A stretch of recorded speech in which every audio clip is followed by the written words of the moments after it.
humanoids, Halfling Hannah here from halflinghobbies.com, where we have everything you need to create environments that inspire adventure. Today, we're talking about one of my favorite things, campaign settings in Dungeons & Dragons 5e. Here are 10 campaign setting ideas for your next homebrew. Number 1, a world without magic. Now, it's a given in Dungeons & Dragons that there is magic. It is real, and it is used. Maybe overused. And that's the point of this setting. What if you had a world in which magic was slowly going away?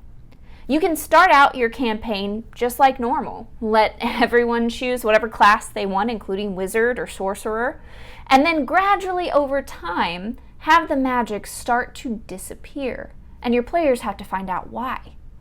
Clerics in temples suddenly find that they can't make a connection with their god like they used to.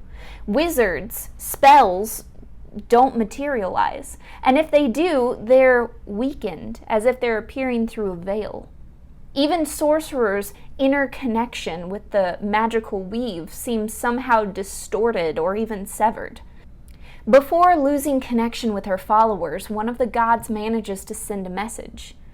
A great force of evil has been collecting the gods and locking them away, creating a veil between the mortal world and the world of magic, seeking to cut off all interaction between the two.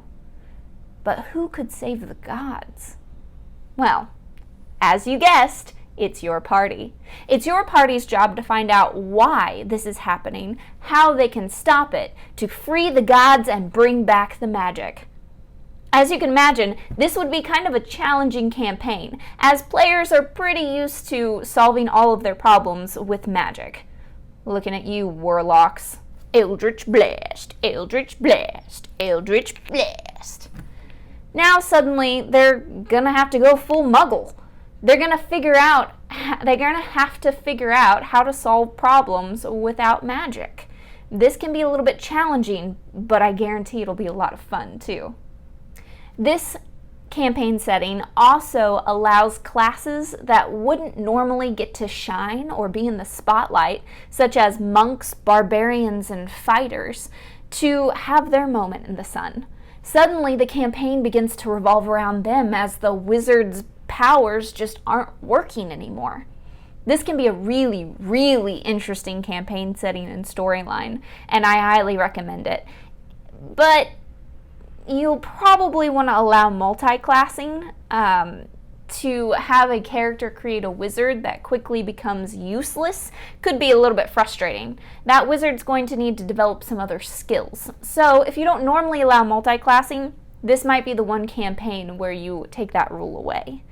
Also, as an alternative, if you don't want to get rid of magic entirely, you can have magic users be relegated to using only cantrips or only spells of a certain level or lower.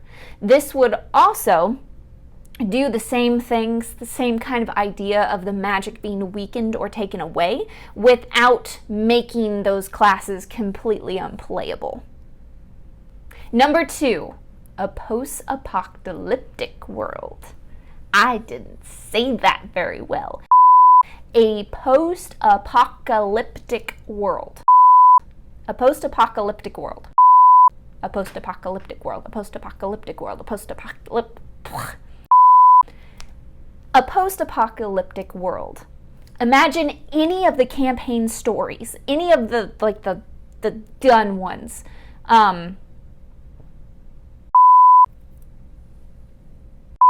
Curse of Strahd, Hoard of the Dragon Queen, any of those adventures. Imagine if the heroes of those stories had failed.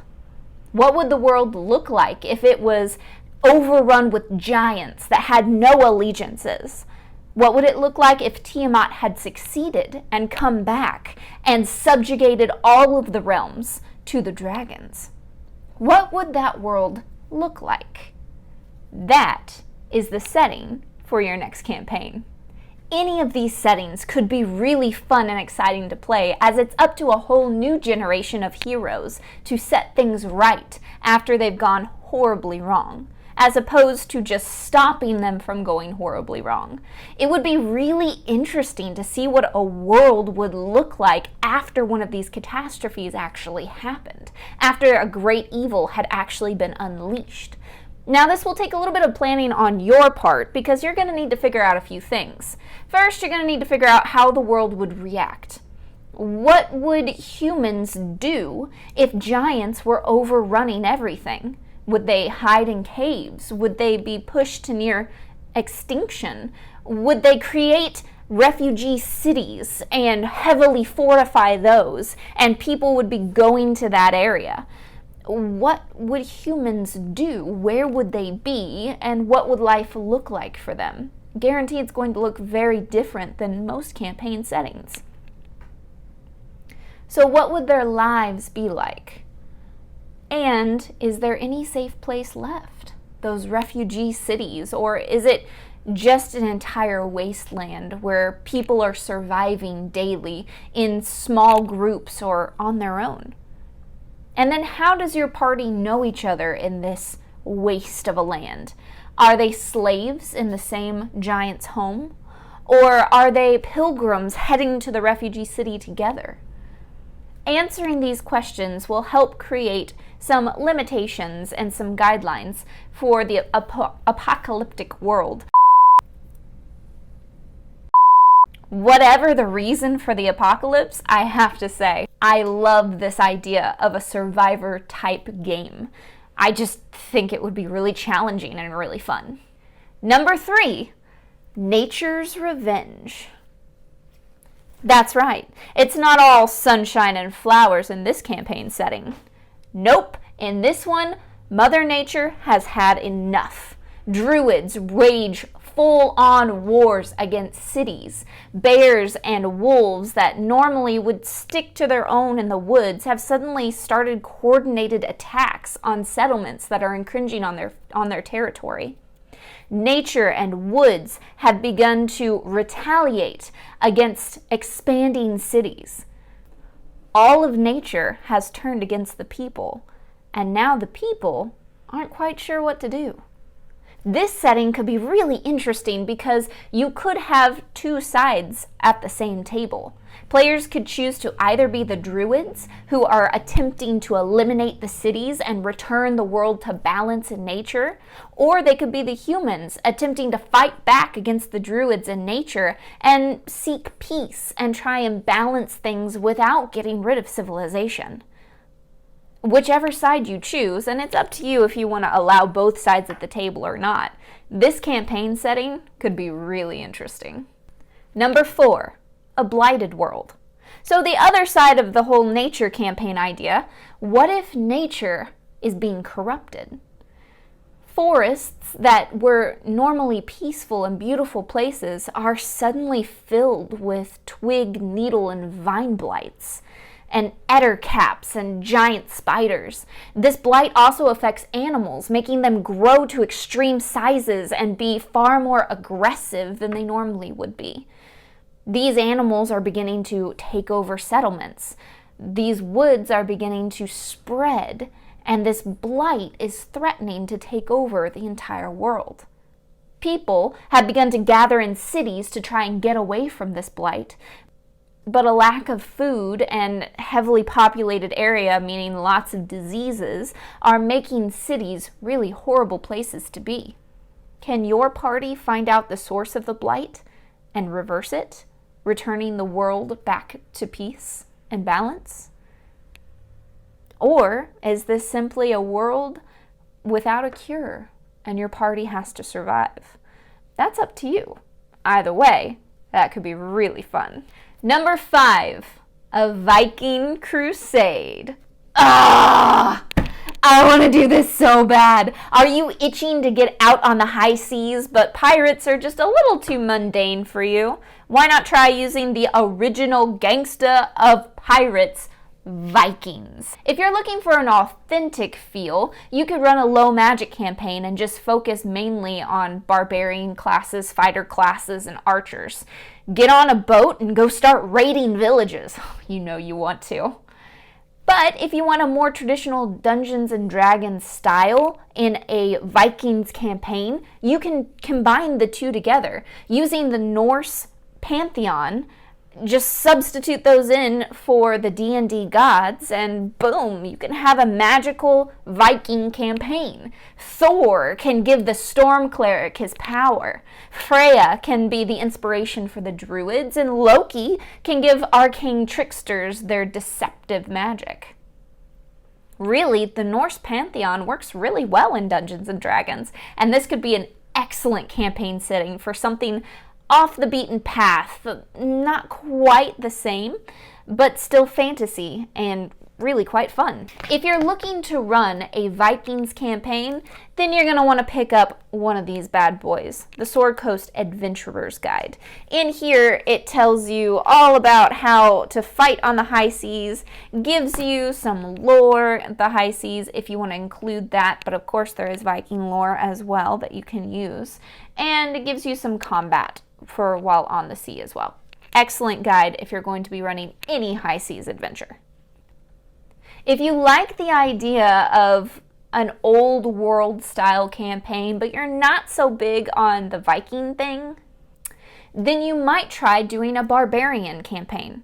A primitive world of barbarians long before any of the lore in Dungeons and Dragons takes place. This would be a simplistic campaign where most of the world is untamed wilds, where there isn't a map. Somebody needs to make a map, the first one that's ever been made.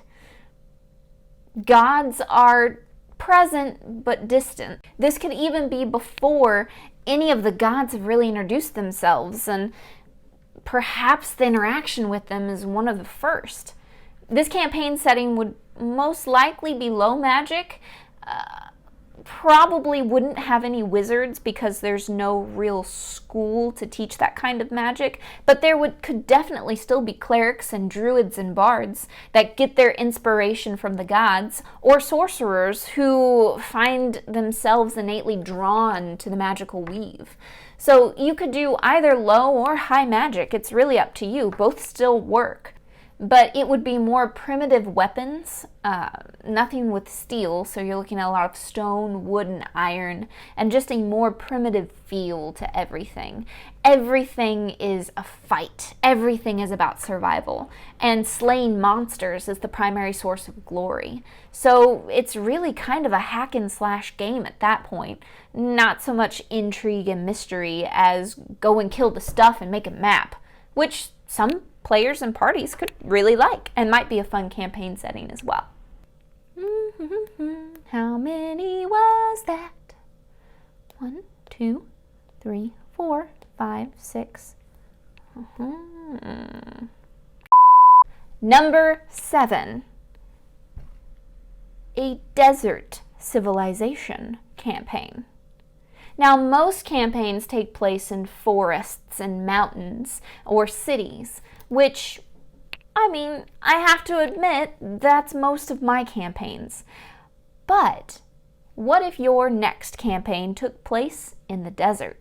Think ancient Egypt style with pyramids and wastelands of sand. There are plenty of monsters that live in the desert or can be adapted to do so, but most players never encounter them because we DMs are just really bad at desert campaigns. We don't think that there's anything there, but that's so wrong. There are so many adventures that you could have in the desert.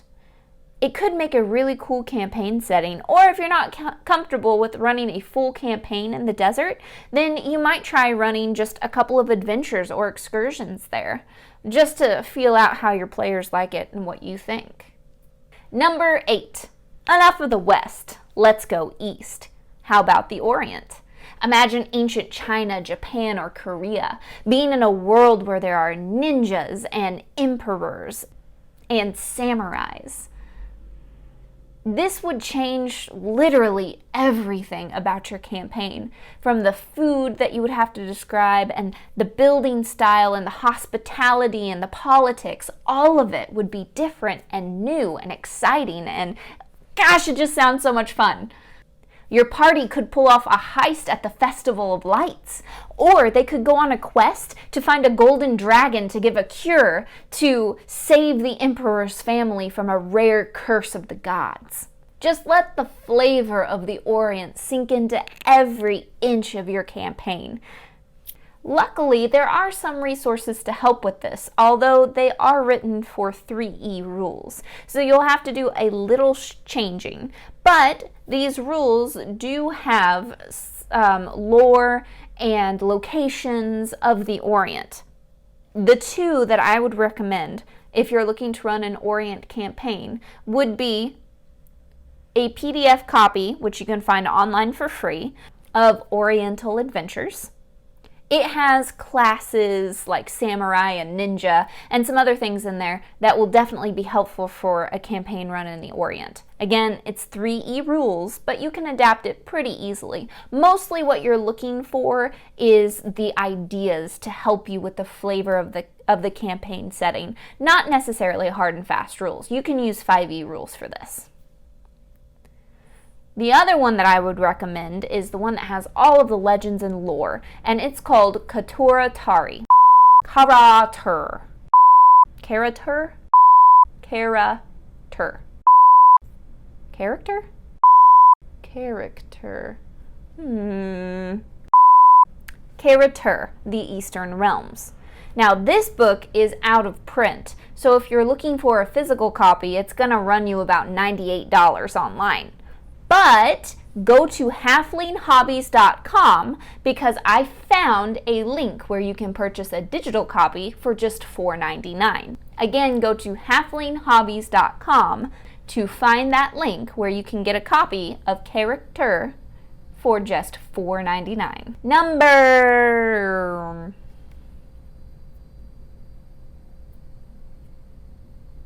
8. Number 9. Goth horror.